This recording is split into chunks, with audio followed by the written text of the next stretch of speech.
All right.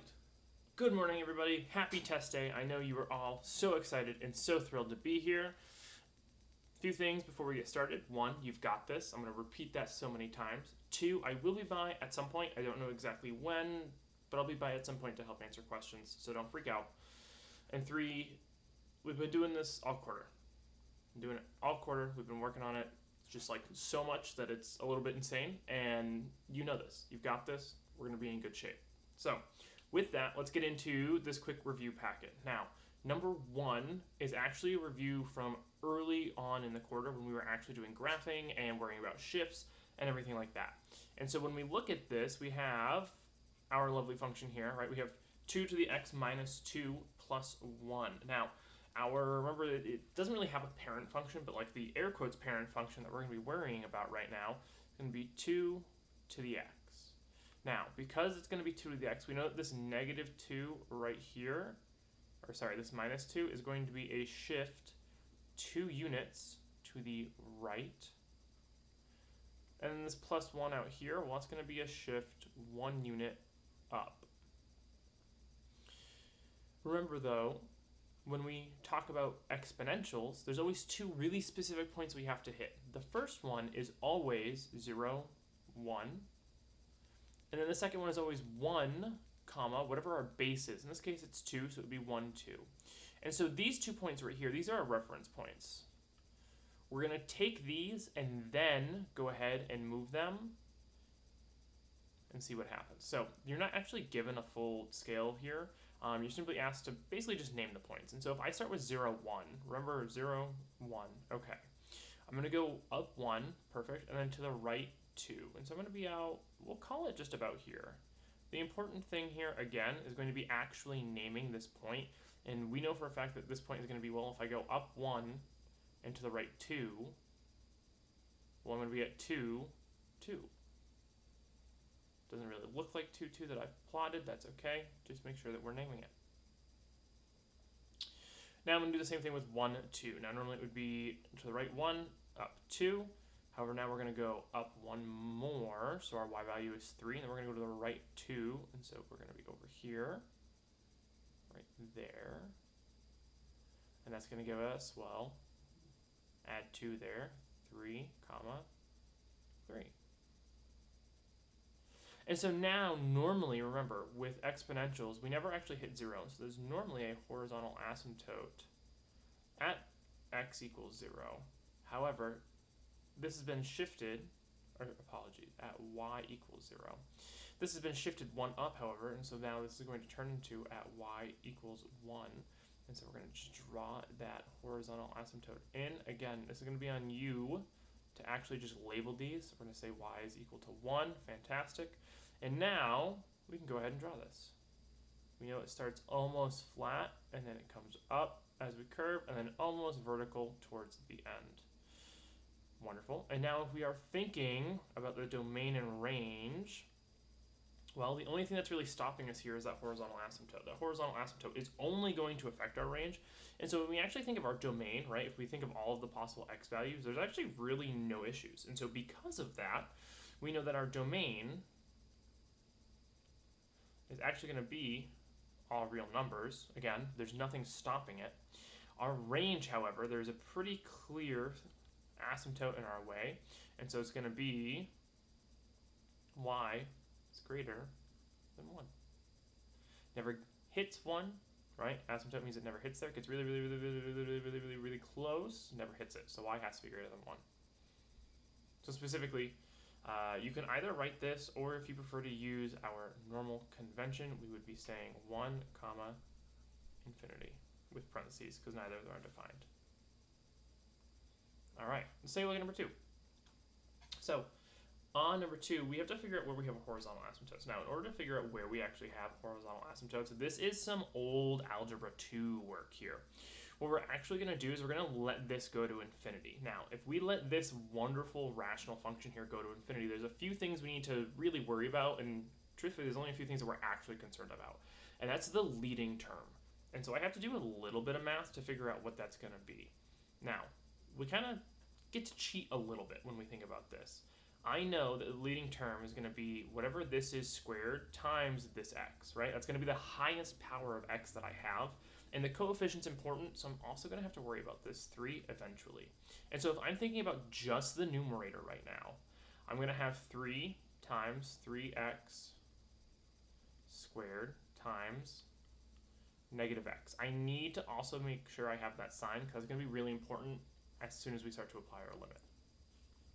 And then underneath, I'm still just looking at the leading term, so I really just have 2x cubed. All right, let's take a look at what this is.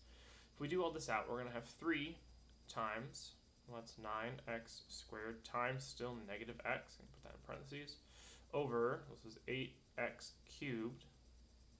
Multiply these out. I'm going to have negative 27x cubed over 8x cubed. And now this is when we can actually think about applying our limits. So we're looking at x goes to infinity of all of this. Let's think about this. These are going to be increasing at the same rate, and so we can actually just kind of cross them out. And so all we really have is negative 27 over 8. Well, we know how to do that, right? That means that the limit as x approaches infinity of this function, right, this lovely f of x, is going to be negative 3, which in turn means that we have a horizontal asymptote at y equals negative 3. Now, really important, this is all really good work, and I know that I'll see a lot of this on a lot of papers. That's fantastic. This is what I need to see to give you full credit for the question. You got to be able to write that as an equation of y. All right, moving on. Number 3. If f of x is continuous at x equals negative 1, which of the following statements must be true? Remember, for continuity, we have 3 requirements. Before I even look at what a, b, and c say, I'm going to list them off. I know for a fact that the function has to be defined at that x value. I know that the limit has to be, has to exist, not be defined. The limit has to exist at that function value. And then those two numbers, right, the function value and the limit, need to be the exact same number. So let's take a look. Well, a is the first one we said right away. B, we know that it has to exist, right? That limit has to exist. And then C is simply stating, well, the limit has to be equal to the function. Well, yeah, those are all true, 100%.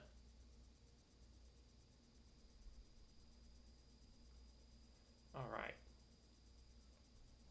So, number 4, we have a wonderful graph. Now, apologies, this, I guess, did not format super well for me. Hopefully we'll have this fixed by the time you see this packet. But we want to know, in part A, at what interval is the particle moving, there it is, to the right. Well, remember, if we have something moving to the right, that really means that our velocity is going to be positive. So when is our velocity positive? Well, on a graph, that's when is it above the y-axis. And so if you take a look, it's almost mostly above the y-axis. We start here at 0 and we go all the way to 6. And so the interval itself is just going to be 0, 6. Okay, part B. At what time does the particle change direction? Well, remember, changing direction means that we've gone from positive to negative, specifically velocity. So when did velocity go from positive to negative? Or, right, we can also go from negative to positive. And so again, on a graph, what that means that we're going to be looking for is, where did we cross the x-axis? Not touch it, cross it. Well, take a look. The only time that actually happens is at 6. And so we would say at x equals, or apologies, they use t, we should use t. So at t equals 6. And then C is the particle speeding up or slowing down at t equals 4. Now remember, speeding up and slowing down, this is about where it's moving. And specifically, if we're moving away from the axis, we are speeding up. But if we're moving towards our x-axis, we're actually slowing down.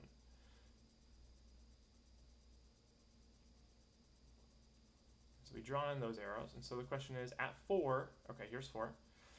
Are we speeding up or slowing down? Let's take a look. At 4, we're still moving away from our axis, and so we would say speeding up. Right? We're speeding up because our velocity is increasing.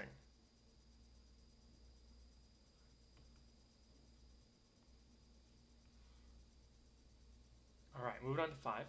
So if the function f of x is defined and continuous, right, really important, we just went over what continuous means, and you will need that knowledge right away, for all real numbers such that ax cubed minus 5x for anything where x is less than or equal to negative 1, and negative 3x squared plus 4x minus 2 when x is greater than negative 1, then a is equal to what? Well, what this question is actually asking, right, because it seems like there's a lot going on, and I want you to be okay with the fact that there's really only one, maybe two things we need to actually look at. In order for this to be continuous, that means that the function, or sorry, that the limit has to exist. In order for the limit to exist, the left hand and the right hand need to exist. Well, remember, as we approach negative 1 from the left, we're actually less than negative 1, which is this function here. But if we approach negative 1 from the right, well then we have to be greater than negative 1. And so what I have to do is make sure that these two functions are equal when we apply the limit. And so let's start with the right-hand limit because there's no extra variables there. And so I'm going to take the limit as x approaches negative 1 from the right of negative 3x plus 4x minus 2. I'm going to take that negative 1. I'm just going to plug that negative 1 right in. I'm going to have negative 3 times 1, doing that squaring already just to save some space, plus 4 times negative 1 minus 2. Let's multiply those out. Negative 3 minus 4 minus 2. Well, that's going to be, this is negative 7 minus 2, negative 9. So I know for a fact that the left-hand limit now needs to be equal to negative 9. In order for that to happen, I know that a times negative 1 cubed minus 5 times negative 1 has to be equal to 9. Well, from here, it's actually just an algebra 1 problem, right? We're just solving for a. So let's cube, just going to draw a line so that my work's a little bit neater. Excuse me. Let's cube that negative 1, so that's going to be negative a, right, because negative 1 cubed is just negative 1. So negative a minus, well, negative 5 times a negative 1, it's actually positive 5 is equal to 4, sorry, is equal to 9. Subtract, I'm getting ahead of myself there, 5 from both sides. So know that negative a is equal to 4. And now I'm just going to multiply both sides by negative 1, right? I got to get rid of this negative. I need a positive a in order to answer this question, which means that a is equal to negative 4. And that's the only way that this function maintains its continuity. All right, taking a look at 6 now. We have this lovely function, x squared minus 4x plus 4. We need to find the slope of the secant line for the graph of f on 2 is less than or equal to x, is less than or equal to 4. Now again, this is actually really similar to the one that we saw above, where don't get bogged down by all of like the extra jargon that we have going on here. All this question is asking us is, what's the slope from here to here?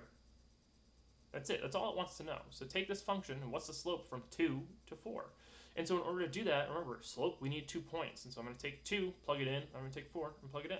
Let's start with 2. F of 2 is equal to 2 squared minus 4 times 2 plus 4. It's going to be equal to 4 minus 8 plus 4. It's going to be 4 plus 4 is 8. 8 minus 8, well, it's going to be 0.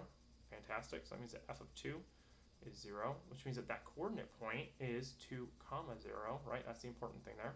I'm going to go ahead and label that x1, y1 right away because I know I have to deal with slope. Draw down a small line. Do the same thing with 4. F of 4 is equal to 4 squared minus 4 times 4. Apologies, my tablet pen is not being super nice. Plus 4 when I draw 4 specifically, which is 16 minus 16 plus 4, which is going to give me 4, which means that the function value at 4 is 4. So again, coordinate point here, 4 comma 4. Now I have x2, y2. Now I just find slope. M, I'm going to kind of cut into this problem a little bit, is equal to 4 minus 0 over 4 minus 2. Well, that's 4 over 2. 4 divided by 2 is 2. There's the slope of my tangent line. All right, now, last question on your review packet is number 7. Again, I chose number 7 because I truly don't want you to get lost in what this is saying. When we have a limit going to infinity, remember that we are looking at the dominance of functions here. And so truly all we really have is a kind of interesting polynomial. And so up top, our most dominant function is going to be that negative 8x. I'm going to bring that out right now. Underneath, remember that when we have a square root, it's really something raised to the 1/2 power. And so if I'm taking this most dominant function of the denominator, it's really going to be this 64x squared square root, which I'll change to negative 8x over 64x squared to the 1/2. Now, remember, when we raise when we raise powers to powers, we multiply. And so I'm going to end up multiplying this power and actually just applying this power to the 64, right? Square root of 64, we should be able to do that. And so we have negative 8x over 8x. Well, if we think about where this is going to go, similarly to what we did with our horizontal asymptote, those are growing at the same rate. And so I really just have negative 8 over 8. Negative 8 divided by 8, well, that's just going to be negative 1. And so the limit, there we go, as x approaches infinity of, right, that function, I'll just call it f of x for now, is going to be negative 1. All right. Hopefully this is helpful. I know that you're going to do great. I'm very excited for you to do well on this. As I had said, I will be in and around as much as I can. I also have to proctor today, so I can't be in as much as I'd like. So I apologize about that. But you've got this. I know I've said it before. I'm going to say it again. You've got this. We've been doing this every day this quarter. You can handle this. And if you find a problem that you're not sure on, skip it and come back. Find your easy wins, and don't leave any multiple choice blank. You got this.